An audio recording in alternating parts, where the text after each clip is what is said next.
बाबा ती एक शब्दाचा अर्थ नाही शकत नाही.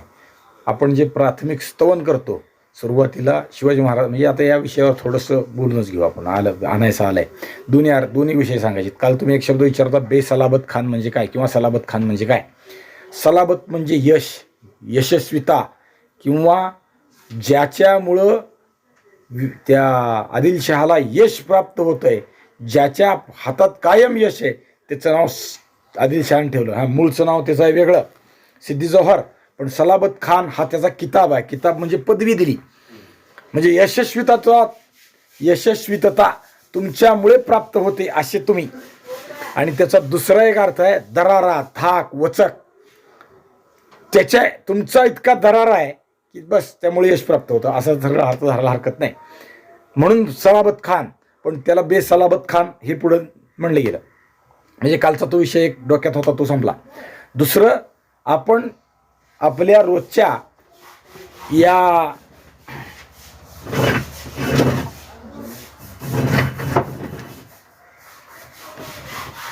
शिवचरित्राच्या आरंभी प्रार्थना म्हणतो. कुठल्याही आपल्या कोणत्याही कार्यक्रमाच्या आरंभी प्रार्थना म्हणतो. त्यातली आपण जी म्हणतो ती प्रार्थना सुरुवातीला शिवरायांची आठवण. म्हणजे सगळं साधारण लक्षात येतं. आपल्याला ओव्या वाचायचं कठीण आहे, सोपं आहे, माहीत आहे, किंवा अर्थ समजून घ्यायला सोपं असतं. म्हणून शिवराय आमच्या ध्यानी मनी चित्ती ठसावेत, हा सर्वात सुरुवातीचा त्याचा आरंभ आहे. त्यांचं रूप आठवावं, त्यांचं प्रमाणे जीवन वर्तण्याचा प्रयत्न करावा, आणि या लोकात आणि परलोकातही जिवंत राहावं, असं साधारण त्याचं सुरुवात आहे. मग त्यासाठी जे जे करायचं आहे, ते कसं चालतात, ते कसं बोलतात, ते कसं वागतात, धर्माप्रती कसे एकनिष्ठ असतात, ते सगळं जे करतात ते करण्याचा प्रयत्न करावा, हा एक भाग.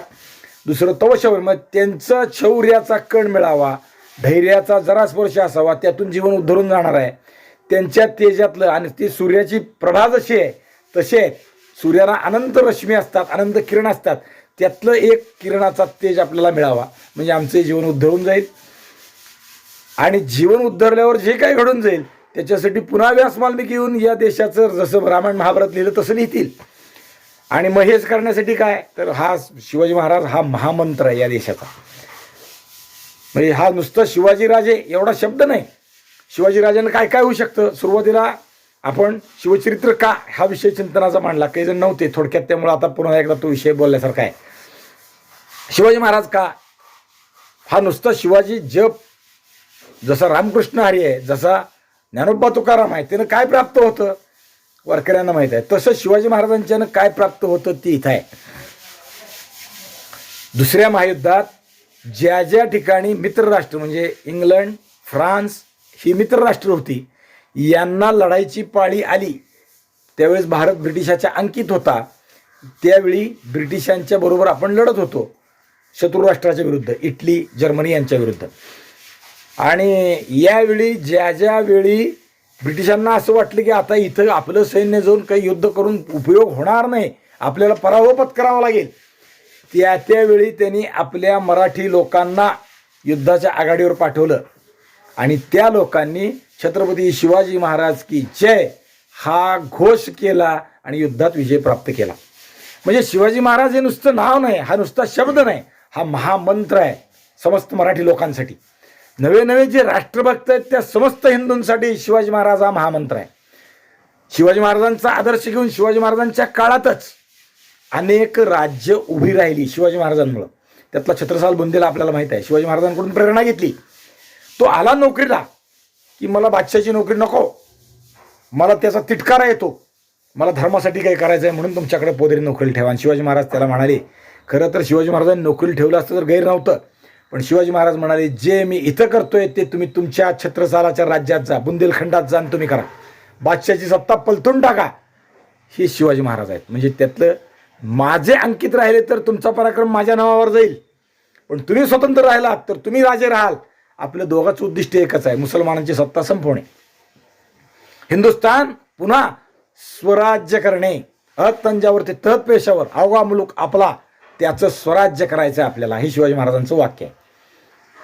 तंजावर ते तहत पेशावर पासून ते तंजावरपर्यंत हा सगळा मुलूक आपला आहे, हा लोकांनी घशात घातला आहे, त्याचं पुन्हा स्वराज्य करायचं आहे.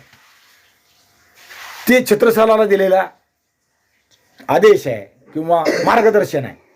छत्रसालासारखंच आसाम म्हणजे लचित बडफुकन शिवाजी महाराजांच्या काळातच तो शाहिस्तेखानाबरोबर लढला. मोगलांची सत्ता संपवण्यासाठी लचित बडफुकननं तिथं रणशिंग फुंकलं. शिवाजी महाराजांचा आदर्श घेऊन शिवाजी महाराजांचे धाकटे बंधू एकोजीराजे यांनी मुस्लिम सत्ता झुगारून टाकली आणि स्वतःला राज्याभिषेक करून घेतला शिवाजी महाराजांच्या नंतर. पण शिवाजी महाराजांचा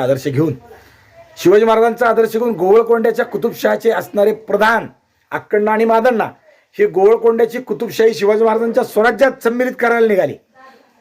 औरंगजेबाने ते ओळखलं. औरंगजेब दक्षिणेत आला, संभाजीराजांना मारलं. त्याच वेळी अक्कण्णा आणि मादण्णा यांनाही त्यांनी मारलं आणि गोवळकोंड्याची कुतुबशाही त्यांनी गिळंकृत केली. शिवाजी महाराजांचा आदर्श घेऊन अनेक लोक स्वतंत्र राज्य निर्माण झाली, स्वतंत्र मोगलाईला लढणारी राष्ट्र निर्माण झाली त्या परिभाषेत म्हणू आपण. आणि मोगलाई या हिंदुस्थानातून संपवली, हिंदुस्थानातली सगळी मुस्लिम सत्ता संपवली. त्यामुळं हा शब्द इथं लिहिलेला आहे. महामंत्र नव्हे, महामंत्र आहे नव्हे शब्द साधा, जयाच्या स्मृतीने जळे म्लेंच बाधा. आपल्याला आता म्लेंच बाधा म्हणजे म्लेंच म्हणजे यवन, यवन म्हणजे मुसलमान. बाजारात गेलो आपण मराठी बोलणारे लोक मंडईत जर बागवान दिसला आणि सफरचंद घेतले किंवा घ्यायला लागलो तर त्याच्याशी हिंदीत बोलायला जातो. किंवा भाईसाहेब कैसा दिया सेब, काही गरज नाही, तो या देशात राहतो, इथं राहतो, त्यानं मराठी जाणली पाहिजे. त्याच्याशी हिंदीत बोलणं, हिंदीत म्हणजे आपल्याला असं वाटतं की तो परका आहे, इथला नाही, त्याला त्याच्या भाषेत बोलावं. ही यवन बाधा आहे, ही म्लेंची बाधा आहे. कुंकू घ्यायला गेलो दुकानात तर आताराचीच दुकानं असतात, त्याच्याशी बोलताना मुसलमानाशी आपण हिंदीत बोलायला जातो, म्हणजे ही यवन बाधा आहे. किंवा मुसलमानाच्या दुकानातून कुंकू न घेता हिंदूच्या दुकानातून घ्या, म्हणजे यवन बाधा नष्ट होणार. मुसलमान बागवान असेल तर त्याच्याऐवजी हिंदू कोणी व्यापारी आहे का त्याच्याकडून फळं घ्या, म्हणजे यवन बाधा नष्ट होणार. मुसलमान पिंजारी असेल, पिंजारी म्हणजे लक्षात येतं ना, गाद्या बनवतात, उशा बनवतात, ते त्याच्याऐवजी हिंदू व्यापाऱ्याकडून गादी करून घ्या, म्हणजे यवन बाधा नष्ट होणार. मुसलमानाचा संसर्ग तोडणं म्हणजे यवन बाधा नष्ट होणं. किंवा मुसलमानाच्या मागं लांगुल चालन करणं म्हणजे यवन बाधा आहे. ती शिवाजी महाराजांच्या जपानं, शिवाजी महाराजांच्या कृतीनं, जप म्हणजे नुसतं म्हणण्यानं जप, रामकृष्ण हरी किंवा ज्ञानोबा तुकाराम किंवा अजून जो काही जप असेल तो जप करण्याचा अर्थ काय? तो जप करण्याचा अर्थ भगवंताचं आपल्याला प्रसाद मिळावा, पण ते जप करण्यातून भगवंताचं चरित्र चिंतन डोक्यात सारखं राहावं आणि जे भगवंतानी केलंय त्याचं अनुसरण किंवा ती कृती करण्याचा प्रयत्न करावा, म्हणून चिंतन. राम राम म्हणण्याचा अर्थ काय? रामाचं चरित्र, एक वचनी, एक पत्नी, एक बाणी, अनेक गोष्टी आहेत रामचरित्रातल्या. या मैत्रीच्यासाठी राम कसा आहे? भगवान राम मित्र म्हणून कसा आहे, सखा म्हणून कसा आहे, भाऊ म्हणून कसा आहे, बंधू म्हणून म्हणजे राजा म्हणून कसा आहे, पती म्हणून कसा आहे, पुत्र म्हणून कसा आहे, हे सगळं जे चरित्र आहे ना ते राम या शब्दात साठवलंय, म्हणून राम राम म्हणायचं. नुसतं राम राम म्हणून पुण्यप्राप्ती होत नाही. राम राम म्हणण्यातून चरित्र आठवायचं आणि त्याच्या पावलावर चालण्याचा प्रयत्न करायचा म्हणजे राम राम. म्हणजे स्वतःची पत्नी पळवून नेल्यावर ती सोडवून आणण्यासाठी यत्न करायचा म्हणजे रामाचा चिंतन. थोडक्यात सांगितलं, अनेक गोष्टी आहेत तशा. विभीषणाला दिलेला शब्द, अयोध्या तुला राजा केला, आणि खरंच अयोध्या जिंकल्यावर त्याला राजा केला, स्वतः रामराय बसले नाहीत. म्हणजे हे या पद्धतीनं आहे. तसं शिवाजी महाराजांचं चरित्र चिंतनात येण्यासाठी जयाच्या महामंत्र आहे नवे शब्द साधा, जयाच्या स्मृतीने जळे म्लेंची बाधा. बारीक उदाहरण सांगतो. आपण आज जे मराठी बोलतो यात अरबी, उर्दू, फारसी शब्द आहे, अनेक शब्द आहेत, आपल्याला माहीत नाही. हा शब्द अरबी आहे. रुमाल आपला नाही, शब्द आपला नाही, पण आपण वापरतो. त्याला पर्याय उपलब्ध नाही किंवा आपल्याला माहीत नसतं म्हणून वापरतो. किती शब्द? व, आणि, पण, परंतु हे शब्द आहेत जे दोन वाक्य आपण जोडतो, दोन शब्द आपण जोडतो. त्यातला व आपला नाही, हा फारसीतनं आला, हा उर्दूतनं आला. उर्दूत नव्हता, फारसीत होता, पण आपण वापरतो, आपल्याला माहीतच नाही. हे शब्द काढून टाकणं वापरातून म्हणजे शिवाजी महाराजांची कृती अनुसरणं. जळे म्लेंची बाधा आहे ती इथं आहे. कारण शिवाजी महाराजांनी राज्याभिषेकानंतर अनेक गोष्टी केल्या. त्यातली एक गोष्ट केली, राज्य व्यवहार कोश या नावानं एक शब्दकोश तयार केला. एका पंडिताला सांगितलं त्यांनी, त्यातलं सविस्तर जायचं नाही. का केला तर आपल्या दैनंदिन व्यवहारात, नित्याच्या राज्यकारभारात सगळी पत्र ही त्यावेळेस फारशी उर्दूच्या प्रभावाखालची होती.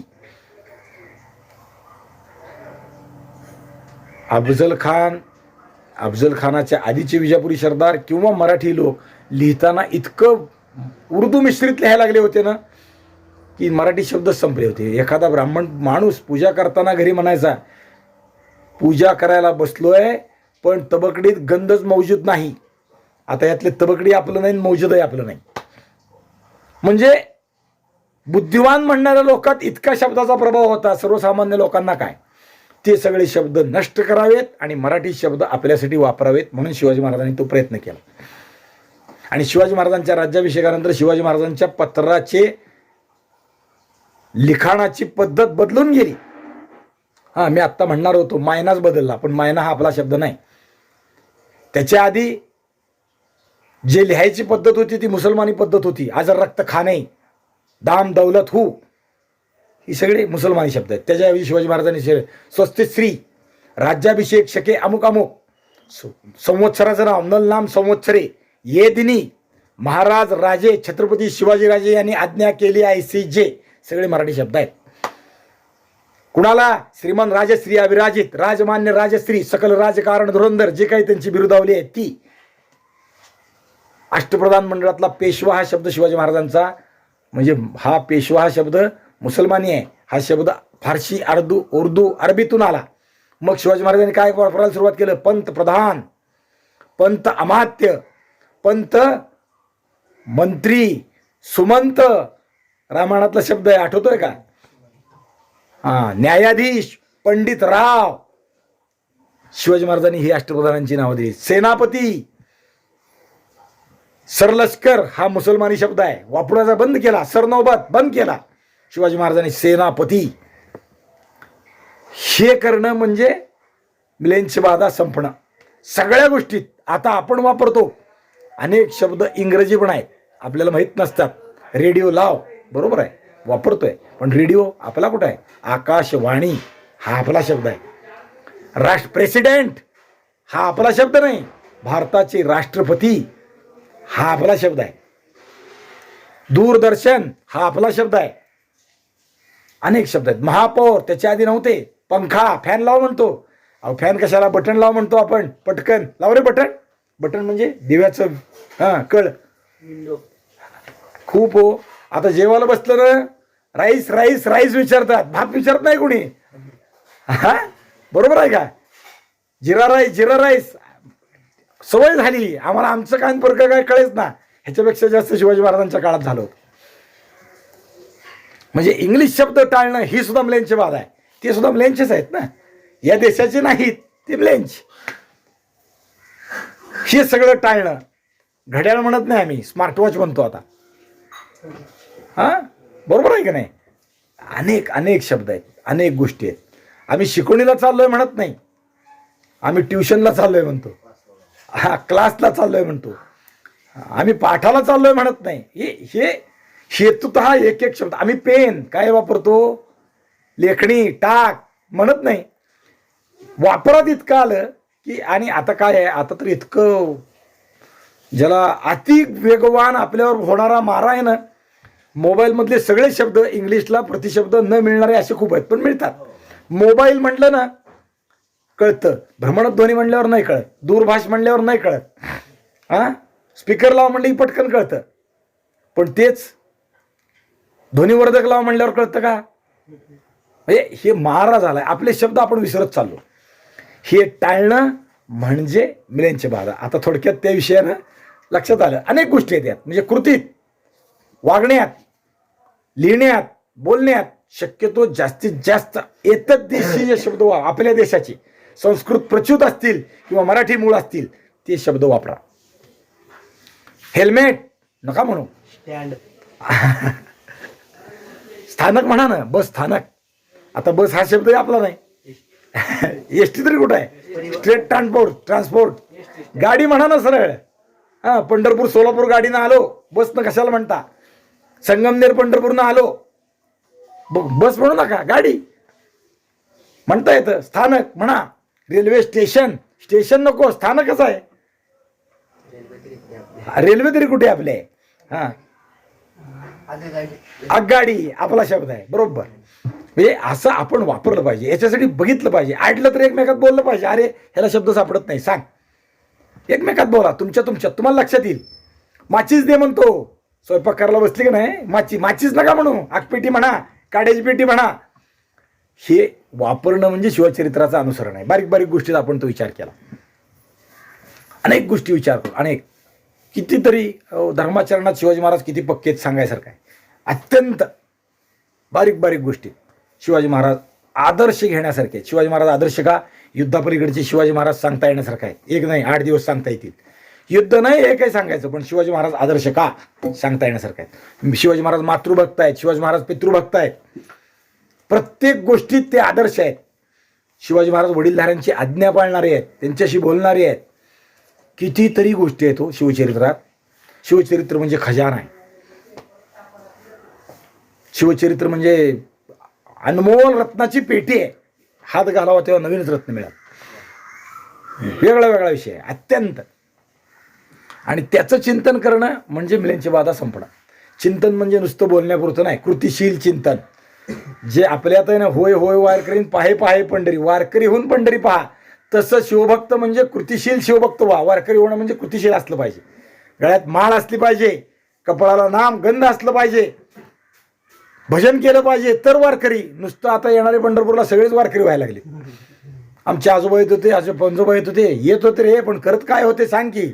इथं यायचे धावत धावत आणि पळत जायचे, आणि घरी गेले की काहीच नाही, खाण्यापिणं सगळे निर्बंध सुटले. इथं आल्यावर तेवढं.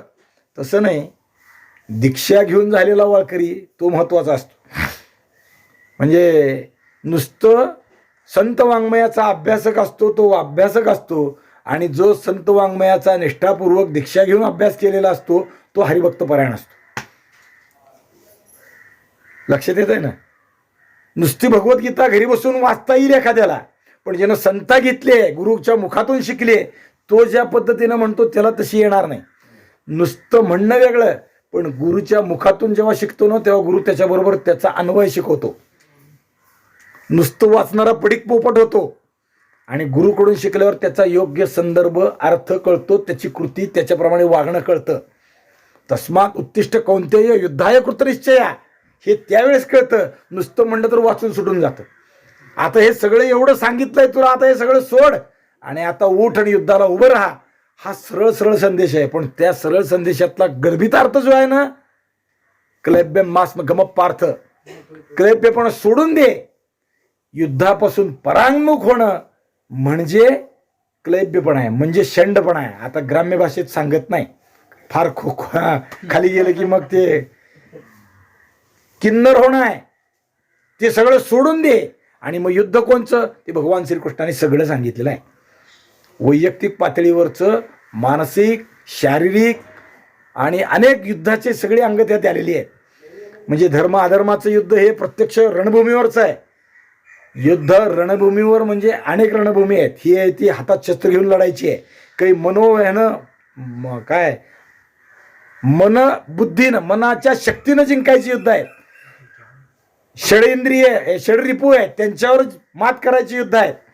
या प्रत्येक गोष्टीचा भगवंतानी केलेला तो अर्थ तिथं लक्षात येतो. पण ते गुरुमुखातून ऐकलं तर, नाही ऐकलं तर तस्मात उत्तिष्ठ युद्धात, आता अर्जुना उठ आणि युद्ध कर, एवढंच. पण युद्ध कोणचं? ही सगळी युद्ध कळाली ती गुरुमुखातून. म्हणून संस्कारपूर्वक, दीक्षापूर्वक ज्यांनी शिकलेलं असतं त्याचं जास्त महत्त्वाचं. ते शिवचरित्रातून आपण शिकण्याचा प्रयत्न करतोय. आपला अनेक गोष्टी असू द्या, म्हणजे वेळ गेला असं नाही आहे, सदुपयोगी लागला असं आहे. शिवाजी महाराज चरित्र आचरण करण्यासाठी शिकतोय. आचरण का करायचं? पहिल्या दिवशी पण सांगितलं. आपलं जीवन उद्धरून जातं हा एक भाग आहे, पण त्याहून समाज जीवन उद्धरतं, राष्ट्र उन्नतीला जातं, ते शिवचरित्रातून शिकायचं आहे. आणि ते आपण पाहतोय. अनेक गोष्टी आपण 2-4 दिवस विचार करत होतो, पाहत होतो. त्या पद्धतीनं शिवाजी महाराज पन्हाळ्याचा विषय संपला आणि पन्हाळा संपवून सिद्धला जाऊन बाजी प्रभूंच्या पुत्राला भेटले, बाबाजी प्रभूला भेटले. ते पन्हाळ्यावर 8,000 होते त्यांचं काय झालं? ते किल्ला लढवतच राहिले आणि त्र्यंबक लढवत राहिले. 600 गेले म्हणजे 7,400 किल्ल्यावर होते. ते सिद्धी जोहर बरोबर युद्ध करत राहिले तरी किल्ला सोडला नाही. म्हणजे नेता पडला किंवा नेता पळून गेला. आता शिवाजी महाराजांच्या भाषेत युद्धावरून ते पन्हाळ्यावरून निघाले, विशाळ्यावर गेले, पन्हाळ्यावर नाही आहेत. म्हणून पन्हाळ्याच्या त्र्यंबक भास्करानं आणि त्याच्याबरोबरच्या 7,400 लोकांनी युद्धात शरणागती पत्करली नाही. शिवाजी महाराजांनी मात्र एका वेळी 2 शत्रू नको आणि आदिलशाह स्वतः चालून येतोय, स्वराज्याची अजून नासाडी नको याचा विचार केला आणि पन्हाळा किल्ला आदिलशहाला सुपूर्त केला. किल्लेदाराला कळवलं की किल्ला बादशाहाला देऊन टाका. त्याप्रमाणे त्र्यंबक भास्करांनी किल्ला दिला आणि उठले आणि महाराजांच्या सेवेत महाराजांना येऊन भेटले. म्हणजे हे 7,400 पुन्हा स्वराज्यात आले, तिकडे नाही गेले. पन्हाळा त्यांनी ताब्यात घेतला म्हणून पन्हाळ्याच्या जे काही ते कामावर होते, फक्त राजा बदलला हे पन्हाळ्यावरच राहिले असं नाही. ते उठले आणि शिवाजी महाराजांकडे. चाकणला तेच झालं. आपण चाकणचा विचार करतो तो तारीख 14 ऑगस्ट 55वा दिवस, 15 ऑगस्ट 56वा दिवस, या दिवसापर्यंत चाकण लढवला आणि चाकणचा तो सुरुंगाचा स्फोट झाला, तटबंदी उडाली. मातीची होती पण तटबंदी मातीची उडाली, दगडाची उडाली असं म्हणू. दगडाची नव्हती, मातीचीच होती, पण छातीची तटबंदी अशी बुलंद होती की हातात हत्यारं घेऊन लोक तिथं उभारले, धावत जाऊन उभारले. आणि त्यांनी त्या दिवशीही पुन्हा शाहिस्तेखानाचा मोठा पराभव केला. पराभव म्हणजे त्या दिवसापुरता म्हणू आपण. शाहिस्तेखानाला निरुपायानं रात्र झाली, माघारी जावं लागलं सैन्याला. आपण काल तो विचार केला, 268 लोक मोगलाची मारले. आत लढणारे किती आहेत? 350. बाहेर किती आहेत? 20,000. विषमयुद्ध. कमीत कमी वेळेत जास्तीत जास्त फौजेचा पूर्ण पराभव, आपलं नुकसान कमी होऊन, म्हणजे शिवाजी महाराज. इथं तेच आहे. एका दिवसात 268 मेले, 600 मोगल जखमी झाले. आत काय? 350 तसेच. काही मेले, जखमा झाल्या असेल. चाकण हे निरुपायानं भाऊसिंग हडाच्या मार्फत बोलणं झालं आणि चाकणच्या किल्लेदारानं चाकण मोगलाच्या स्वाधीन केलं. पण आतले लोक जिवंत सोडण्याच्या अटीवर. सगळे जिवंत सुटले. शाहिस्तेखानानंही ते मोठ्या, काल तोच विचार केला आपण, सोडले. आणि ते उठले आणि शाहिस्तेखानाच्या फौजेत गेले का? नाही. ते उठले आणि शिवाजी महाराजांकडून हजर झाले. महाराज खूप खूप केलं पण आम्हाला किल्ला नाही राखता आला. महाराजांनी म्हणून त्यांना काय म्हणायचं त्याला, हेटाळणी केली, हाकलून दिलं? नाही. महाराजांनी त्यांच्या पाठीवर कौतुकाची थाप टाकली. भले बहादर, तुम्ही कौतुक करायसारखं काम केलं. 56 दिवस एक लहानसा किल्ला 350 लोकांशी 20,000 बरोबर लढलात. साधी गोष्ट नाही. उत्तमच केलं. या आता दुसरी कामगिरी. सुटलं तर सुटलं. शिवाजी महाराज ते आहे. पूर्वी कसं होतं, युद्धाला गेलं की माघारी यायचंच नाही. राजपूतही बाणा असं त्याला म्हणतो आपण. युद्धात उतरलं की एक यशस्वी किंवा विजय, काय वीरगती, दुसरी भानगड नाही. शिवाजी महाराज ते नाहीत. गरज पडली तर माघारी येणं म्हणजे शिवाजी महाराज. म्हणजे कनिमी कावा. पळून गेलं म्हणून दुःख नाही किंवा पळून गेलं म्हणून चुकलं नाही, पळून गेलं म्हणून लांछन नाही. शिवाजी महाराज कितीतरी युद्धात जरा मार खाल्ला म्हणून निघून आले आहेत माघारी.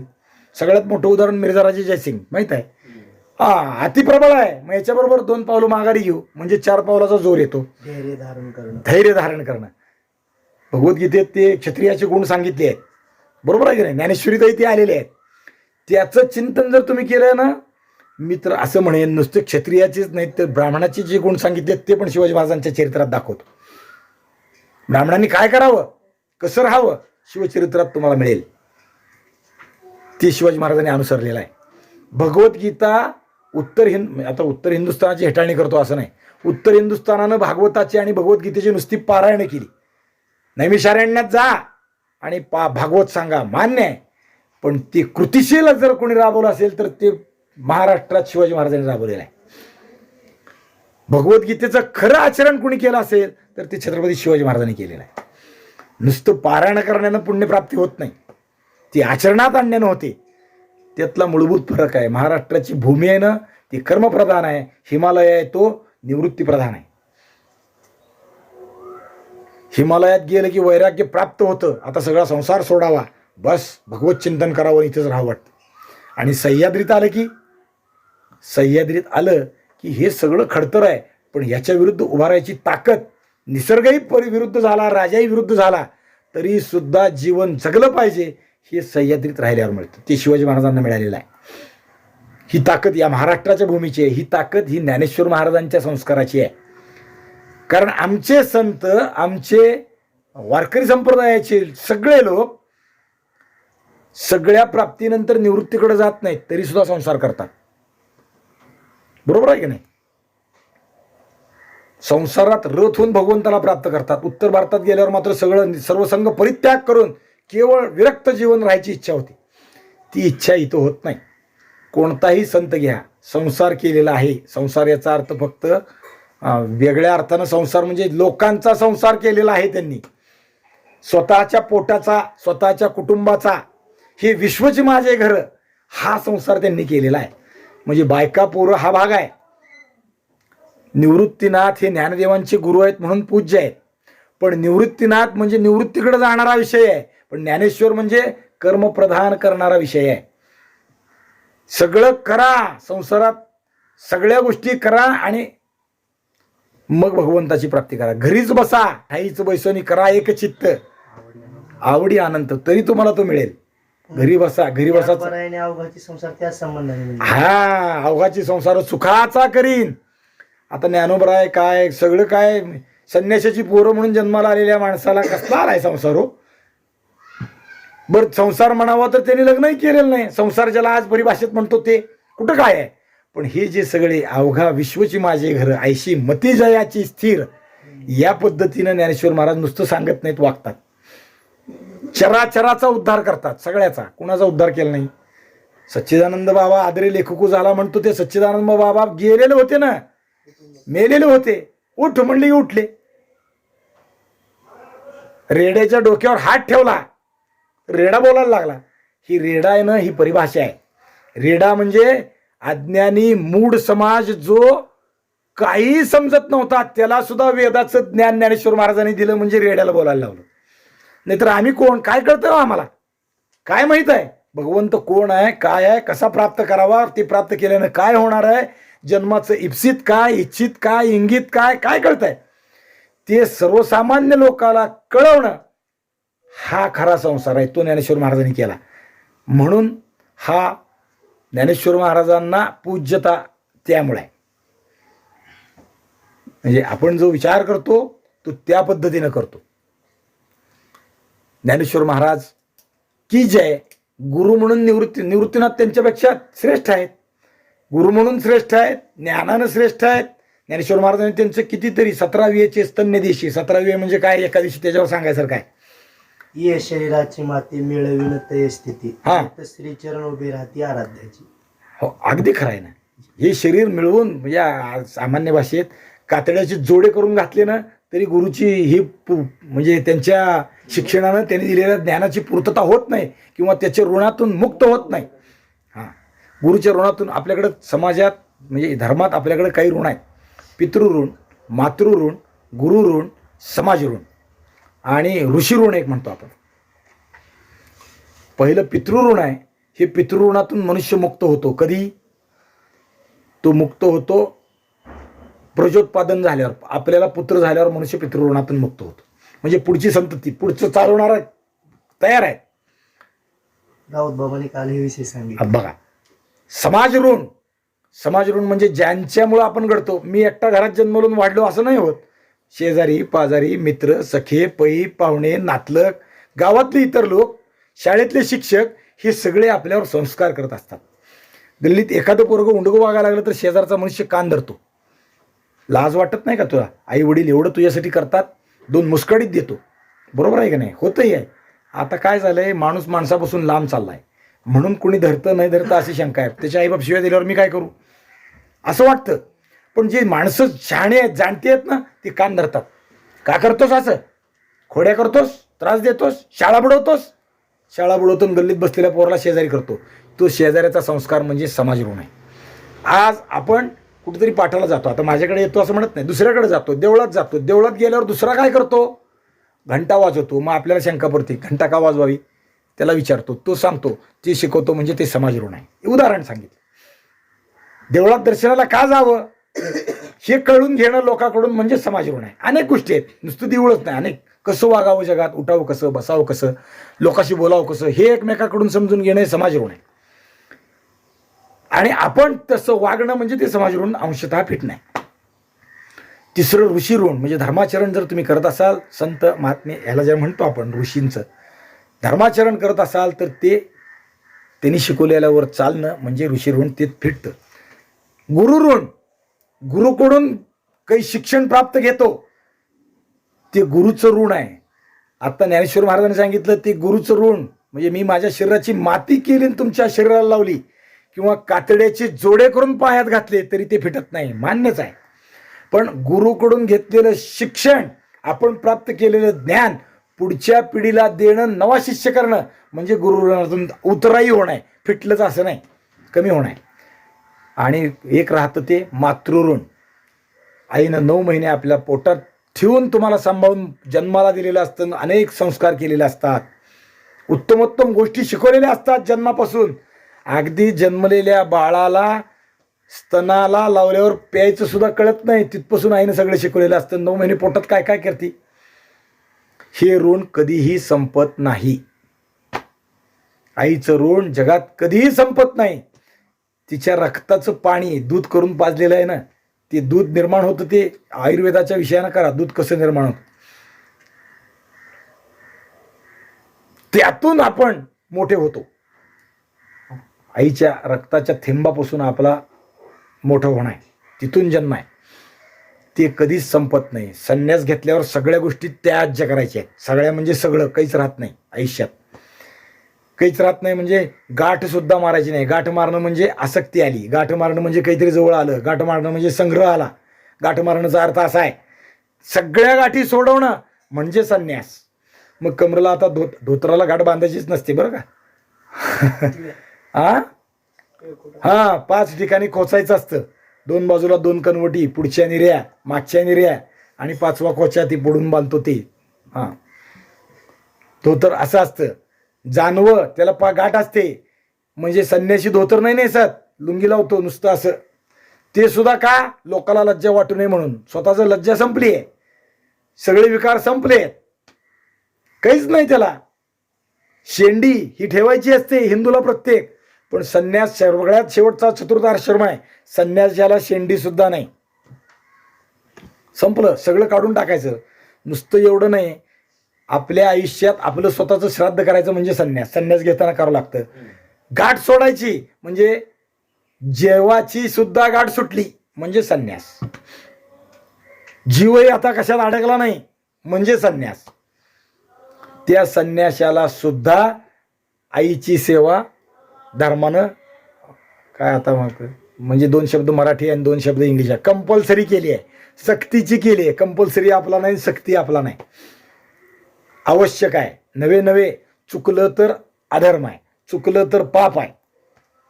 शंकराचार्यांनी आईला शब्द दिला होता की तू आठवण करशील तेव्हा मी तुला भेटायला येतो. आणि आईला अंतकाळी पोरगा आठवला, शंकर शंकर. आजच्या परिभाषेत ते इंट्युएशन त्यांना झालं, ते कळालं. ये हृदयचे ते हृदय घातले म्हणजे काय, इथं असं बोलल्यावर कळतं. ते लक्षात आलं, आई संकटात आहे, आई मला आठवण करते. उठले तिथं जाऊन बसले. शेवट आईची भेट घेतली आणि आईने सांगितलं आता चालले, आता नाही. आणि मग आईचं औरदेहिक करणं म्हणजे आईला धन देणं हे कार्य आहे, ते शंकराचार्यांनी केलं. संन्यासी असून ते केलं, कारण संन्यासाला सगळ्या गोष्टी त्याज्य आहेत, पण आईला सोडता येत नाही. कारण मातृण हो, गावकऱ्यांनी विरोध केला. ब्राह्मण लोकांनी अग्नी दिला नाही. संन्यासाला अग्नी कुठला आलाय, काहीच नाही ना, काही धरायचंच नाही. अग्नी धरला की मग स्वयंपाक करावा वाटतो, किंवा स्वयंपाक करणं मग रेशन सांभाळावं लागतं, म्हणजे धान्य जमा करावं वाटतं, म्हणजे काहीतरी परिग्रह जमवण्याची वृत्ती झाली. अपरिग्रह पाहिजे. भिक्षा मागायची आणि खायचं, हात पुढं करायचं, हातात कटोरा पण घ्यायचा नाही. कटोरा आला की काहीतरी सांभाळणं आलं, काय नाही. दारात जायचं, हात पुढं, ओम भवती भिक्षां दे, आई काहीतरी दे. आणि किती खायचं, जेवढं जीव चालवायला जीव म्हणजे जीव संपलेला आहे खऱ्या अर्थानं, पण या शरीराला जेवढं आवश्यक आहे तेवढंच खायचं. तेवढीच घरं भिक्षा मागायची, 100 घरी भिक्षा मागून 200 भाकरी गोळा करायच्या नाहीत. हा संन्यासाचं काम आहे ते तसं आहे. कालडी गावात ते घडलं. संन्याशाला आईला त्यावेळेस, आता काय आहे काडीपिटीची काडी वडली की आग होती, त्यावेळेस नव्हतं ते. घरात अग्नी असावा लागायचा म्हणून अग्निपूजक होतो आपण. घरात 24 तास अग्नी तापता ठेवलेला असायचा. मग ह्यांना आईला अग्नी देण्यासाठी घराघरात जाऊन मागावं लागला, मला अग्नी द्या. आणि लोकांनी संन्यासाला अग्नी कशाला म्हणून हाकलून दिलं, शंकराचार्याला हाकलून दिलं. शेवट त्यांनी हाताने अग्नी उत्पन्न केला आणि आईच्या चितेला अग्नी दिला. आता आपण ते म्हणजे ही कशासाठी आहे माहीत नसतं. अनेक गोष्टी अशा असतात. कशासाठी ते हातात लोक मैताच्या पोरगा हातात शिंकाळा धरतो चालत जातो, शिंकाळ्यात अग्नी असतो, पण ते दारात काडीपिटीने पिटून ठेवलेला असतो. आता गोऱ्या पूर्वी घरात अग्नी असायचा, बाहेर नव्हतंच ना काही, म्हणजे काडीपिटी ही सुविधा नव्हती. स्मशानात अग्नी कसा न्यायचा, मग तो झोकून वाऱ्यात विजू नये, पाण्यात विजू नये असं म्हणून त्या गाडग्यात घालून न्यायचा. लक्षात आलं ना, घरातला अग्नी तिथं न्यायचा असं आहे ते. आता ते सगळं बदललं. आता नुसतं गाडगं शिल्लक राहिलं, तिथे गेलं तरी काड्यापिटी वरतात. ते समाज ऋण, हे मातृ ऋण, अशा पद्धतीने आपण विचार करत होतो. या समाज ऋणामध्ये देश ऋण येतो का? देश ऋण ही संकल्पना आपल्याकडे पूर्वंपार नाही आहे. देश ऋण म्हणजे काय, समाज ऋणच ना. ह्या समाज उन्नत अवस्थेला आपल्या बरोबर नेणं म्हणजे त्याचा ऋणातून फिटणं देश ऋणच आहे. पण देश ऋण असा विषय नाही. शिवाजी महाराजांनी ते आयुष्यभर केलेलं आहे समाज ऋण. माझा देश समृद्ध होणं, देश याचा अर्थ देशातले लोक म्हणजे समाज ऋण. लक्षात येत आहे.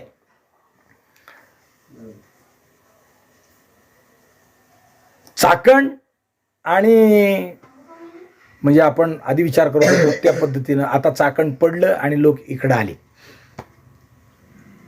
आता शिवाजी महाराज काय करतायत, आता शिवाजी महाराज खान 1660च्या सप्टेंबर महिन्यात पुण्यात येऊन राहिला. पण हा पावसाचा काळ आहे, जाऊ देण्याची वाट पाहत आहेत. शिवाजी महाराज आता थोडंसं स्वस्त राहिले. कारण मी कालही बोललो, 4 महिने मुलुकगिरी, 4 महिने पावसाळ्यात थांबावं आणि 8 महिने हिंडावं किंवा सैन्य पोसावं.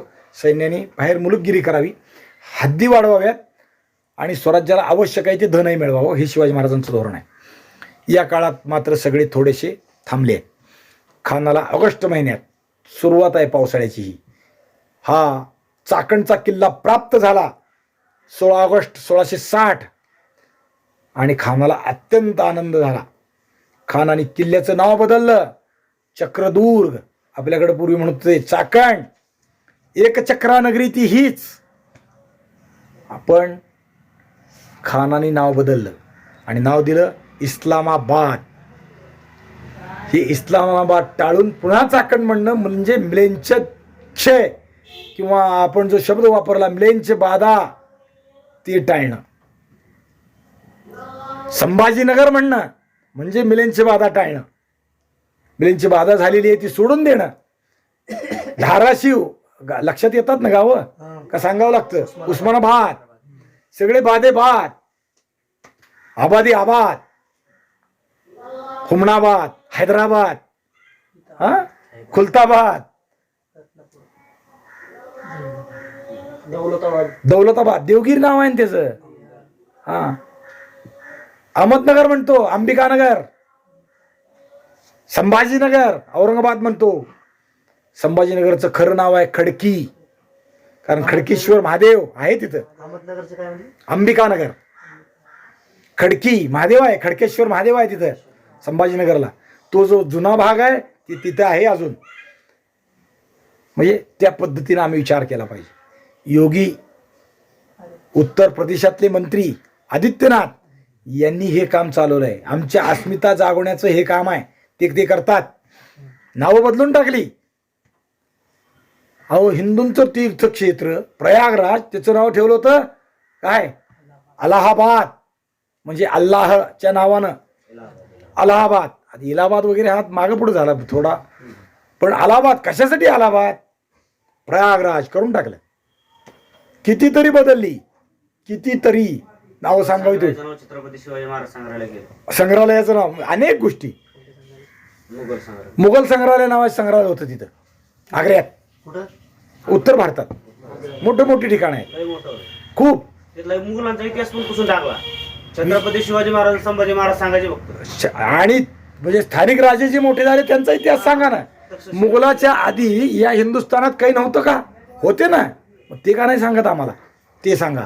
राजपुताना तर इथे सुरू झालं बरं का. आता राजपुतांचा इतिहास अभ्यासक्रमात शिकवायला यायला लागला. नाही तर राजपुतांचा इतिहास एका पानात आणि अकबराचा इतिहास 8 पानं.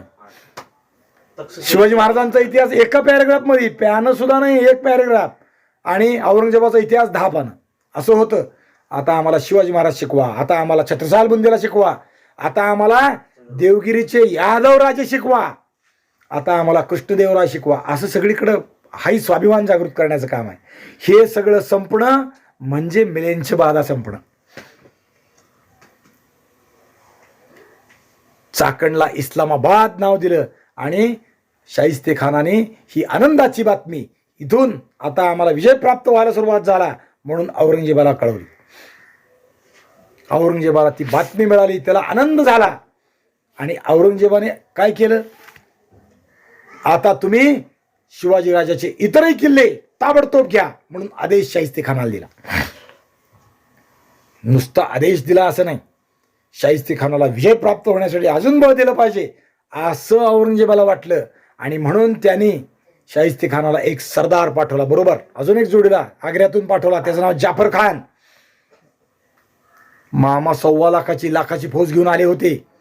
ती अपुरी पडते असं वाटलं का काय उकडाच ठेव म्हणून जाफर खानला पाठवलं. जाफर खान कोण आहे? हा जाफर खान पुढे औरंगजेबाचा म्हणजे काय त्याला म्हणायचं आता वजीर झाला, पंतप्रधान झाला. हा जाफर खान औरंगजेबाच्या मावशीचा नवरा आहे. हा जाफर खान या शाहिस्तेखानाच्या बहिणीचा नवरा आहे. लक्षात येतंय ना आता?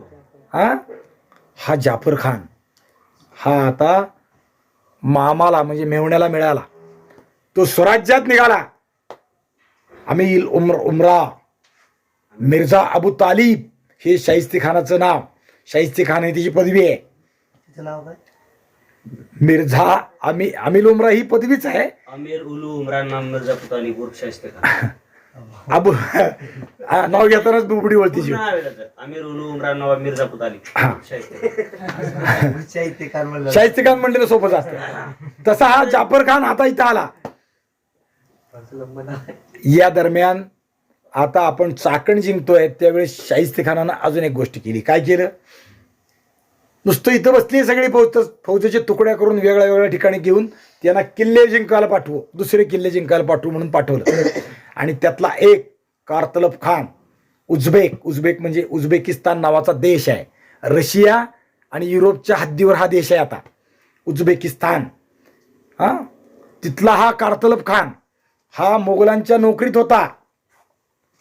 आणि हा कारतलब खान शाहिस्तेखानाबरोबर स्वराज्यावर चालून आला होता. कारतलब खानाला काही फौज दिली आणि शाहिस्तेखानाने त्याला सांगितलं परांडा घ्या. वास्तविक परांडा हा किल्ला स्वराज्यात नव्हता, हा आदिलशहाच्या ताब्यात होता. पण हा किल्ला घेण्यासाठी कारतलब खान तिथं गेला आणि त्याने परांड्याच्या किल्ल्यावर स्वारी केली. परांड्याला तो आला आणि परांड्याचा किल्ला युद्ध न करता त्याला ताब्यात मिळाला. लढाई केली नाही. परांड्याचा आदिलशाही सरदार, त्याचं नाव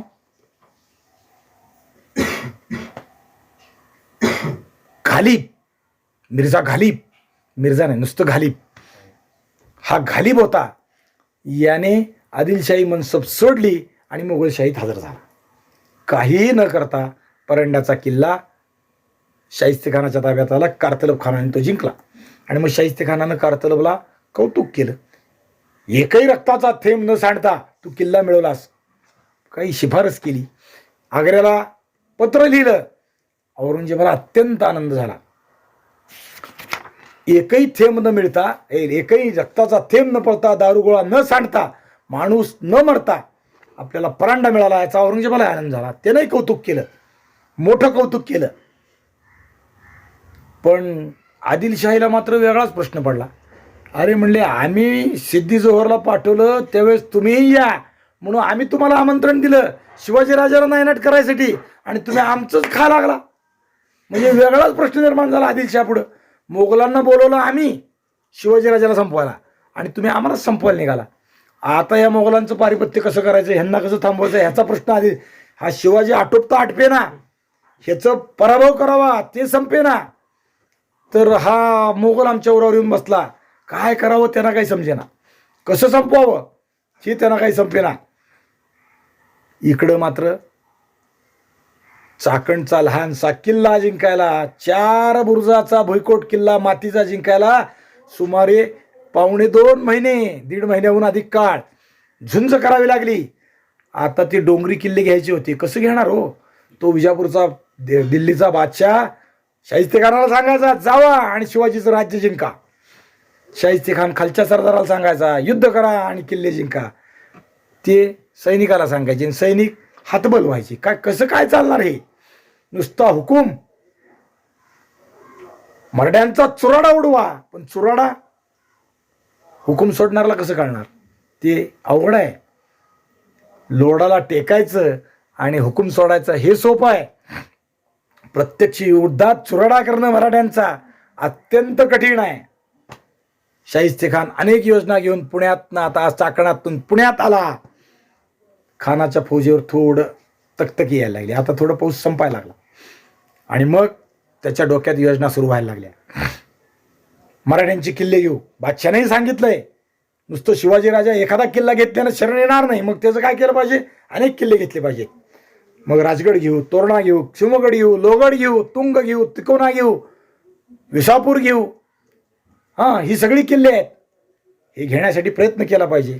पण आत्ता लगी राजगडला जायचे आपण कोकणात जाऊ, कोकणातले किल्ले घेऊ, असं शाहिस्तेखानाने विचार करायला सुरुवात केला. म्हणजे शिवाजी महाराजाचं आरमार संपून जाईल. कोकणात उतरलो ना, मग आरमार संपेल. आरमार संपलं की तिकडचं बळ कमी होईल आणि शिवाजीराजाचे किल्ले घ्यायला आपल्याला अजून सोपं जाईल. शाहिस्तेखान काही तसा मूर्ख नाही आहे. शाहिस्तेखान विद्वान आहे, हुशार आहे, लढवई आहे. रणांगणातले सगळे डावपेच जाणणार आहे. अनेक प्रकार आहे. आणि मग शाहिस्तेखानाने त्या कारतलब खानाला हाजीर होण्याचा आदेश दिला. माझ्यासमोर ये. कारतलब खान ताबडतोब शाहिस्तेखानासमोर आला आणि शाहिस्तेखानाने त्याला सांगितलं काय, कारतलब खान, हम तुम्हारी करतब अच्छी तरह से जानते हैं. तुम्हारी शमशीर बेमिसल है. बेमिसल म्हणजे लक्षात येतं, म्हणजे हे हिंदी म्हणून समजतं. उत्तम आहे, अजोड आहे, तुमचं कर्तृत्व आम्ही जाणतो. अब कोकण पे कब्जा करने की जिम्मेदारी हम तुम पर सौंपते हैं. आता कोकणात जा आणि कोकणातले किल्ले ताब्यात घ्या. काय काय घ्या, चौल, कल्याण, भिवंडी, पनवेल, नागोटना, ये शिवाजी के नाम म्हणजे मशहूर किले हैं, ये तुम हासिल करो.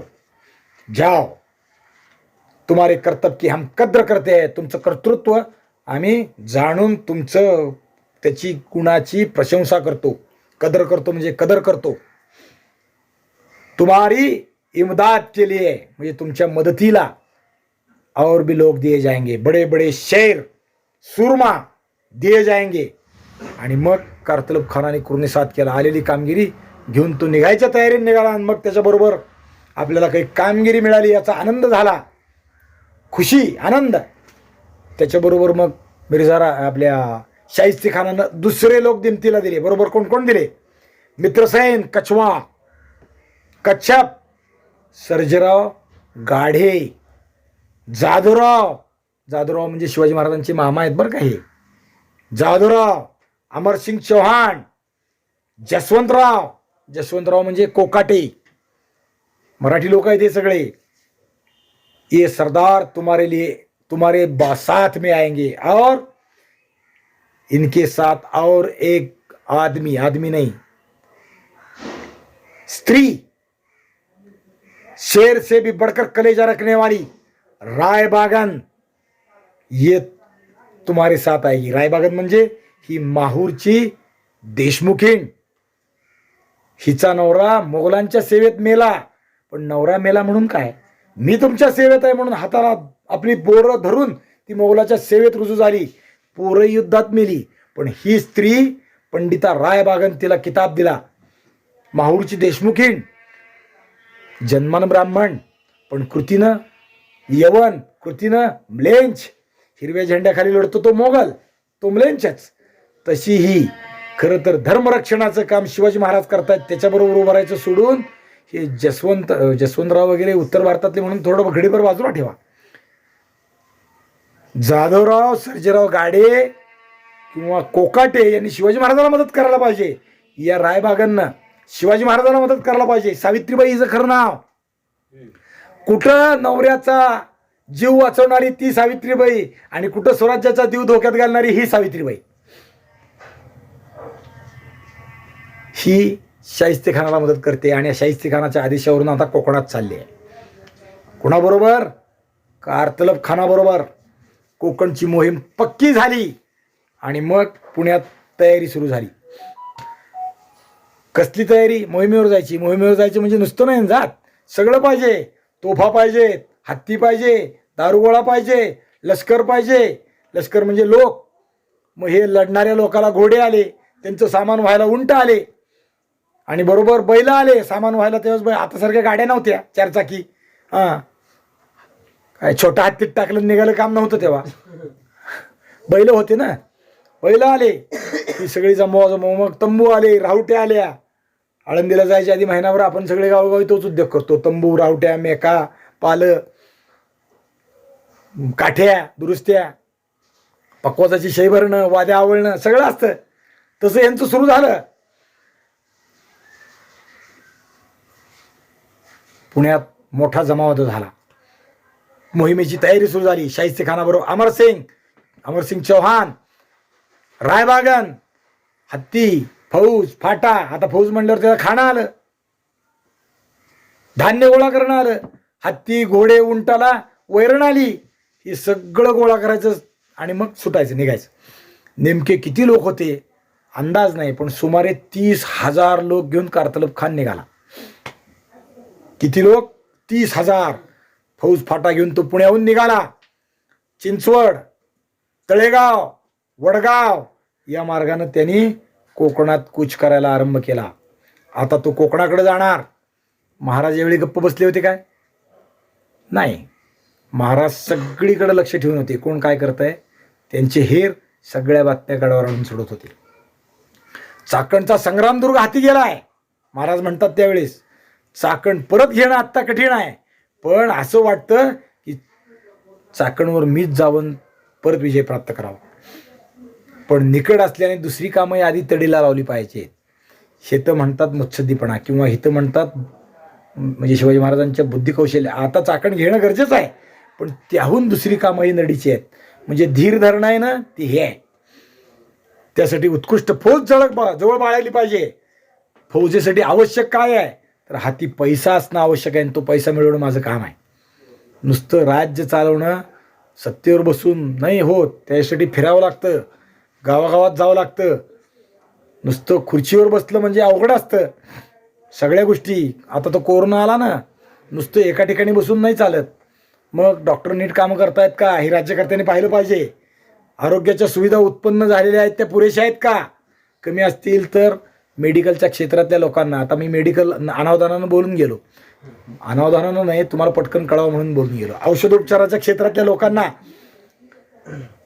जाणते लोक आहेत ना औषधं उत्पन्न करणारे, त्यांना ते कळलं पाहिजे यांनी औषध कमी आहे आपल्याकडं, तर हे निर्माण झालं पाहिजे.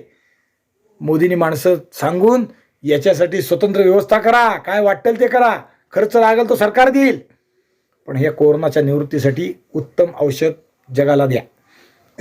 नुसतं केलं निर्माण असं नाही, ते निर्माण केलं, त्याचं उत्पादन केलं, जगभर दिलं. 150 राष्ट्रापेक्षा जास्त राष्ट्राला भारताने दिलेली लस आहे.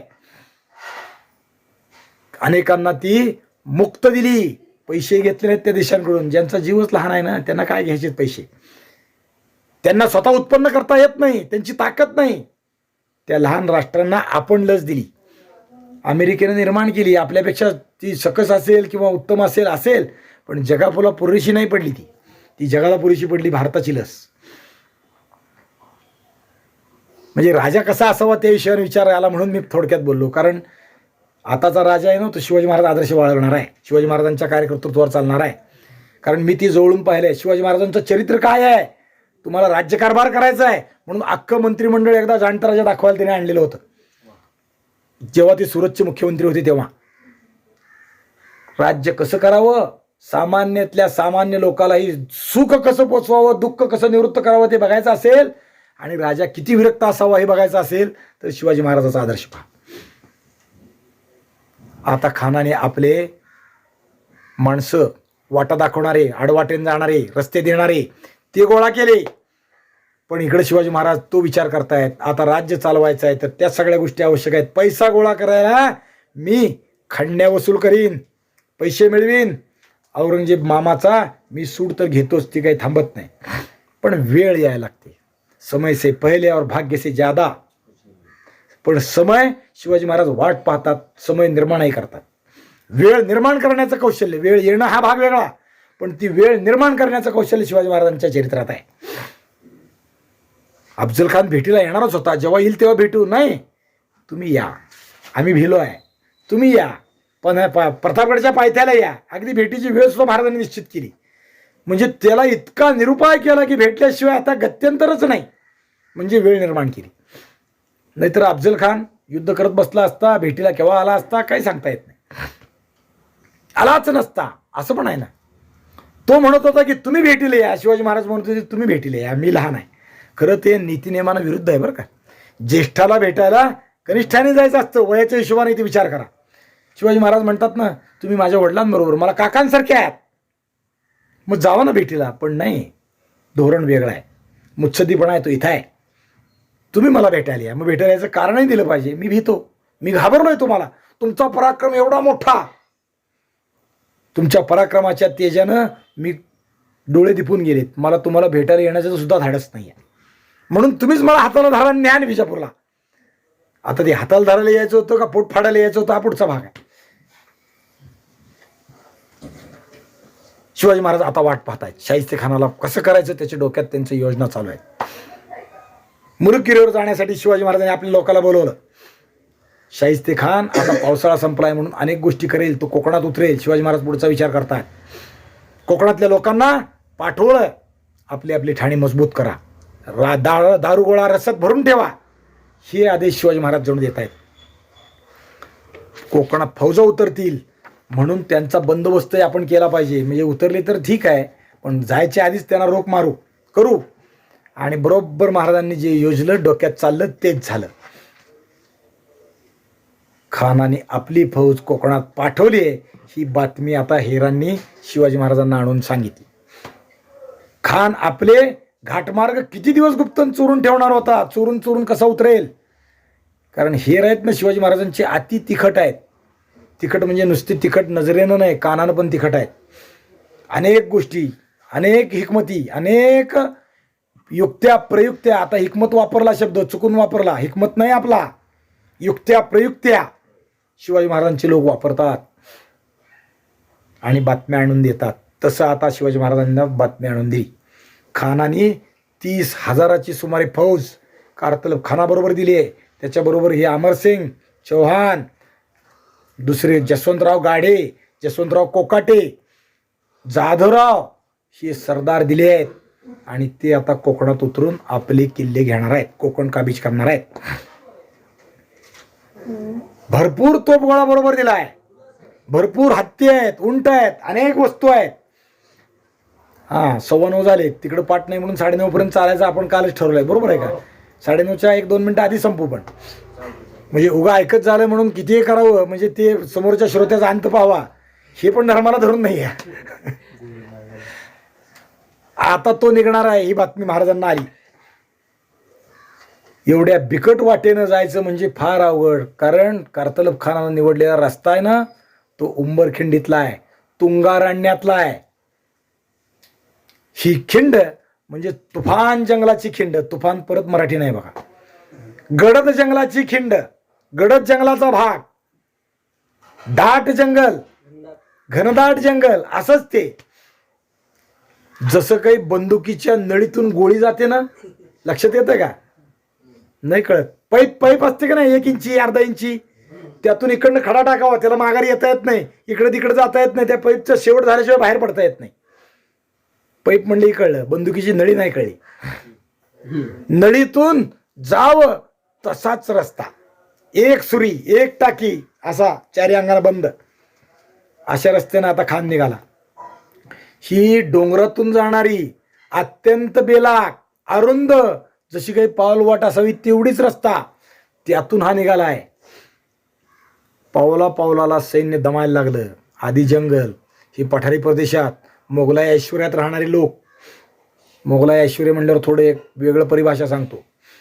हे मोगल सैनिक होते ना, यांचं सामान बाळगायला यांना 2 उंट एकाला लागायची सामान बाळगायला. औरंगजेबाचं खासं सामान तर 700 उंटावर लादून आणलं गेलं होतं जेव्हा संभाजीराजाला तो मारायला आला तेव्हा. नुसतं बसायचं तख्त 2 उंटावर ठेवावं लागत होतं. म्हणजे एवढा सरंजाम बरोबर असायचा, एवढ्या वस्तू बरोबर असायच्या. एका सैनिकाच्या सामानाला 2 उंट बघा. आणि मराठी एका घोड्यावर सगळं काही, तंबू सुद्धा नाही. त्याच्यावरून छत्रपती शिवराय महाराजांचं ऍडजस्टमेंट, हा नव्या तंत्रज्ञान बिझनेस मॅनेजमेंट म्हणतात ती ही आहे. जलद गतीच्या हालचाली. आता मी ते जलद ट्रान्सपोर्टेशन, त्यामुळे शिवाजी महाराजाचं अति फास्ट होतं. कारण सामान भाडगड जवळ ठेवायचे नाही जास्त. मग हे राहायचे कसे एक उदाहरण सांगतो. सैन्य जेव्हा दक्षिण दिग्विजयाला गेलं तेव्हा बघितलेल्या लोकांनी लिहून ठेवलं हे कसे झोपतात आणि कसे राहतात. कारण दक्षिण दिग्विजयाला महाराज गेले तेव्हा एकच तंबू होता बरोबर, जास्त नाही. सुरतीला गेले तेव्हा एकच होतं, चांदणी होती. ती स्वतः तंबू नव्हता, शामियाना नव्हता, चांदणी होती. चांदणी म्हणजे पालाची मागची बाजू अशी बांधली, पुढे काठीमध्ये लावतो आपण, पण दुसरी बाजू खाली लावायची नाही, त्याला परत काठ्या लावायच्या आणि समोरून उभं करायचं म्हणजे चांदणी. आलं का लक्षात? ते शिवाजी महाराज फक्त सुरतीला जाताना, दक्षिणेला मात्र शामियाना होता, कारण ती सार्वभौम सम्राट होती तेव्हा. एकच तंबू, बाकी सैन्य मुक्कामाच्या जागेवर जिथं तळ पडेल तिथं मोकळं झोपायचं. कसं झोपत असतील हो? ज्यांनी बघितलं त्याने लिहिलं. कसं झोपत होते? रात्री उघड्यावर झोपायचे, काही नाही. पण दिवसा दुपारी जर उन्हात पडायची पाळी आली तर काय करायचे मराठी? आपला भाला जमिनीत टाकायचा, म्हणजे भाला जमीन फाळ निम्मा गेला की तो उभा राहतो, आणि तिघांनी चौघांनी मिळून ते भाला टाकायचा. त्या चौघाच्या वर एकाचं घोंगडं टाकायचं, म्हणजे त्याला सावली झाली. आणि त्या घोंगड्याच्या सावलीत तोंड घालायचं, अंग उन्हात ठेवायचं आणि झोपायचं, पडून राहायचं. त्या भाल्याला घोड्याचा लगाम बांधलेला किंवा आपल्या हाताला पायाला कुठेतरी बांधलेला, म्हणजे घोडं लांब जाणार नाही.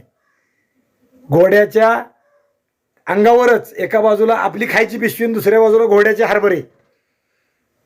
लोकांचं चुरून घ्यायचं नाही. जात जात निघाला शेतातून, उचललं खायला घातलं, भानगड नाही. जनावरच चारले नाही. सैन्याला जे लागतं ते विकत घ्यायचं आणि खायचं. शिवाजी महाराज असे आहेत. बरं, आपल्याला खायचं तरी काय काय फार लागतच नव्हतं. घोड्याचे हरभरे भिजवून त्याला खायला घालायचे. कचित प्रसंगी तेच आपण 2 मुठी खाल्ले भिजलेले तरी चालतील, पोट भरलं. एखादी भाकरी करावी, त्याच्यावर मिरच्याचा ठेचा. मिरच्याचा ठेचा त्यावेळेस नव्हत्या बरं का मिरच्या, शिवाजी महाराजांच्या काळात मिरच्या नव्हत्या, नंतर आल्या. त्याच्यावर काहीतरी दुसरं खालवण, इसूर असेल, मिरे बिरे तिखट करत होतं ना, ते घातलं, संपलं. लोणचं घालत असतील, संपलं. फारसं काही लागत नव्हतं मराठ्यांना खायला. नुसती भाकरी सुद्धा मिठावर खायला तयार आहेत. अजूनही आपण बघा, ते आपण करतो. शेतात कामाला गेलं काही नसलं, हातात भाकरी आली, नुसती मिठावर खायला तयारी आहे. नुसतं दूध असलं त्यात कुस्करून खाल्ली तरी चालतात. आमचा एक मित्र आहे, इचलकरंजीचा आहे, वारकरी आहे, निष्ठावान वारकरी आहे. इचलकरंजी हे हातमागाचं उद्योग केंद्र आहे, महाराष्ट्रातलं सगळ्यात मोठं आहे. कोल्हापूरच्या जवळ अलीकडे आहे. हां, ते इचलकरंजीला तो राहतो. त्याचे स्वतःचे हातमाग होते 40. पण आधुनिक शिक्षण घेण्यासाठी तो जर्मनीला गेला, रशियाला गेला. हातमागाचं जास्त चांगलं इलेक्ट्रॉनिक माग, लाईटवर चालणारी माग हे बघायसाठी तिथे गेला. तिथून आपल्या इथं आणावं, आपलं उत्पन्न वाढवावं म्हणून तो तिथे गेला. मग ती जाताना त्याला अनेक गोष्टीच्या अडचणी आल्या. तो शाकाहारी असल्यामुळे तिथं मांसाहार आहे सगळा. अन्न काय मिळणार हे नाही ना मिळणार. थंडीचे कपडे घेणं, सगळ्या विषयांचा विचार केला त्यांनी. जाताना तो वारकरी असल्यामुळं जाताना बाजरीच्या भाकरी, माणसाला किती किलो सामान बरोबर न्यायचं त्याचा अभ्यास केला. आणि अंगावरचे 1 कपडे आणि ज्यादा 1 कपडे, थंडीचे कपडे याशिवाय कपडे घेतले नाही. आणि मग बाकी सगळं जे किलोमध्ये परिमाणात मोजून न्यायचं सामान आहे ते सगळ्यात बाजरीच्या भाकरी नेल्या. त्यात जास्त टिकतात, बरोबर आहे का नाही? म्हणून त्या बाजरी 15 दिवसाच्या दौऱ्यात बाजरीच्या भाकरी 15 दिवस लागतील तेवढ्या नेल्या. शेंगदाण्याची चटणी बरोबर नेली. आणि 15 दिवस कुठंही हॉटेलात न खाता बरोबरच्या बाजरीच्या भाकरी, शेंगदाण्याची चटणी आणि बाजारातून दूध घ्यावं, बाजरीची भाकरी त्यात कुस्करावी आणि खावी, असंच त्यानं काढलं. शिवाजी महाराजांच्या बरोबर हेच होतं ना. आजही तो आदर्श आपण पडतो. हां, असं करणारे लोक म्हणजे शिवाजी महाराजांची विश्रांती. मोगलाचं सैन्य असं आहे आणि ते आता बंदुकीच्या नळीतनं तुंगारण्यातनं उतरायला लागले, चालायला लागले. किती अवघड, चालणं जिथं मुश्किल. शिवाजी महाराजांनी पुढे एक पत्र लिहिलेलं आहे, माझ्या प्रदेशात कल्पनेचा घोडा सुद्धा तुम्हाला नाचवणं अवघड आहे, तिथं माझ्याशी युद्ध करायला याल तर मी काय करेन सांगतोच, अशी त्याची वाक्य आहेत. कल्पनेचा घोडा, साधा जिवंत घोडा चालणं अवघड, ते आता निघालेत. शिवाजी महाराजांचा प्रदेश जिंकायला कोकणात निघालेत, तुंगारण्यात निघालेत, खडतर वाटेवरून चालले आहेत. हत्ती, घोडे, उंट आणि हे सगळे मुघल सेना अतिशय अडचणीतून उंबरखिंडीतून खाली कोकणात उतरायचा कारतलबाज खानाचा बेत होता. आडवळणी, कड्याचा, अरुंद, निर्जन, महाभयान घाट, तिथून हा निघालाय. त्याला कोणी हा दृष्टांत दिला इथनं जायला काय माहीत नाही. कोणी सांगितलं, पण ते जायला सांगणारा म्हणजे पंडितच. पंडित म्हणजे अकलेचा पंडित. इथून जा, आडवाटेचा रस्ता दाखवणारा शहाणाच. ही वाट म्हणजे साक्षात मृत्यूची वाट, चालायला जाणं सुद्धा. तिथं आता शिवाजी महाराज ह्याला अडवणार आहेत. तुंगारण्यातून आता हा निघाला. कारतलब खान रात्री मुक्काम करे आणि दिवसा वाट चाले. लोहगडापर्यंतचा त्यानं मुलूक हळूहळू काटला. लोहगडापासून तो आता वळाला. रायबागनला हे दिसायला लागलं की हा मुलूक कठीण आहे, अरण्याचा आहे, डोंगराचा आहे, इथून जाणं धोक्याचं आहे. ही लक्षणं चांगली नाहीत. लोक हैराण झालेत नुसत्या चालीनच, डोंगरानच. असा डोंगर आहे की ह्या डोंगरातून चालताना आपण कुठं तोल जाऊन पडतोय का असं वाटायला लागलं. पण ती काही बोलली नाही. कारतलब खानाला ती काही बोलली नाही. आणि इकडं राजगडावर तयारी झाली. महाराजांनी खुणवलं नेताजी पालकर, तानाजी, पिलाजी आणि पिलाजी म्हणजे पिलाजी सरनाईक. हां, नाही काय, नाही नाही इथं नाहीत पिलाजी मोहिते नाहीत. पिलाजी सरनाईक आहेत. हे पुरंदराचे किल्लेदार होते ना, महादेव निळकंठ, त्यांचे पुत्र. हे एक पिलाजी नाईक. सरनाईक आपल्या आळंदीला देवस्थानचा कारभारी आहे की नाही सध्या, हा त्या घरातला आहे. शिवाजी महाराजांना स्वराज्यात सहकार्य केलेले जे लोक आहेत ना ते सरनाईक. हा पिलाजी त्यातला आहे. शिवाजी महाराजांनी खुणवावं म्हणजे लोकाला दिवसाला दिवाळीच वाटे. आता काय, निघालोच लढाईला, युद्धाला सतत तयार. नेताजी पालकराला सांगितलं निघा. आणि नेताजी शिवाजी महाराज स्वतः राजगड सोडला. काय केलं पुढं, तुंगारण्यात जाऊन थांबले, या उंबरखिंडीत जाऊन थांबले. कोणाची वाट बघत, कारतलब खानाची. पुढून नेताजी, चारी अंगानं नेताजीनं फौज लपवून ठेवली. आणि कारतलब खान ज्यावेळी या तुंगारण्यात शिरला, उंबरखिंडीच्या परिसरात आला, तेव्हा मागून महाराज येऊन उभे राहिले. आणि मग पुढं काय काय झालं उद्या पाहू. पुंडलिक वरदेव हरी विठ्ठल श्री ज्ञानदेव तुकाराम. विठाल विठाल विठाल विठाल. पुंडलिक वरदेव हरी विठ्ठल श्री ज्ञानदेव तुकाराम. मौली ज्ञानेश्वर महाराज की जय. जगद्गुरु तुकाराम महाराज की जय. शिवाजी महाराज